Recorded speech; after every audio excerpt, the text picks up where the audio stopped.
What's up, guys and gals? My name's David Crozier. This is my gaming channel, but I want to just go ahead and throw this video up. There's been a lot of questions on this Yongnuo 50mm f1.8 for Nikon that I've seen, and a lot of people want to know about the autofocus, specifically, believe it or not, on the D5200, which is what I currently shoot, is a D5200. But there's some stuff that I need to point out about this. First of all, this is one of the, I think, 3 English videos on YouTube about it, and the other 2 have the exact same problem on different model cameras. But just to kind of give you an overview real quick, let me go ahead and take the lens off. There is a metal ring bracket on it and all that stuff. You know, it's a pretty solid lens as far as like build quality, but there is a downside to it. Sometimes you'll get an error, an aperture error on your camera that won't, you'll have to turn your camera off and turn it back on for it to be able to work. But the main thing is, and this is a question I want to answer specifically because it was a question asked on the Amazon page, if it worked with the D5200 specifically, and they said yes, it worked very well. That's not true, because there's been other people complaining with the D52 specifically that their lens won't autofocus, and that's the case with my lens as well. I don't think it's a build issue. I think it's more of a firmware, like a software issue in the camera that won't allow it to fine tune. But I'll kind of show you what it does. All right, let's see if it'll focus there. If you hit the autofocus, it'll just bounce back and forth.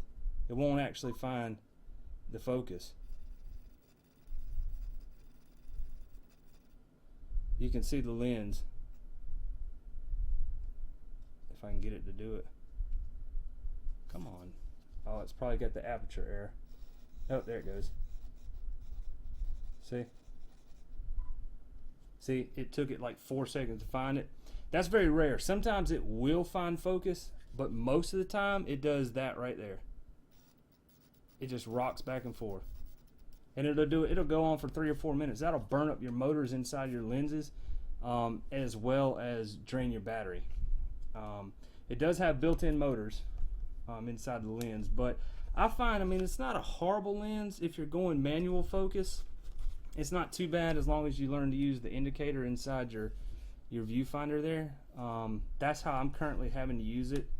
The autofocus is just, it's not reliable. I mean, you for portrait shots, I mean, maybe if you have the time to sit there and wait 5, 10, 15, sometimes 30 seconds for it to finally focus lock, I find it easier if you're shooting portraits to just zoom in on your photo or zoom in on your LCD screen and then fine tune the manual focus and lock it in and then take your photo. But that's that. I mean, the build quality is a pretty solid lens. The pictures aren't exactly crystal clear. I mean, they're not going to be as clear as an authentic Nikon lens, but you know, for 80 bucks, it's not a bad lens. It's just, you know, I mean, obviously, if you buy a lens, even if it's 80 bucks, you kind of want the autofocus to work. So they need to either work on that, or, and I doubt Nikon's going to release a firmware patch that lets a third-party lens work properly with their camera. I mean, why would they do that? They're a business, you know. They want to make money off their lenses. But anyway, that's that. The Yongnuo f1.8 50mm for the Nikon. That's it right there. So that's that. Hope that helps you guys out. Y'all take care. Have a good one. Peace.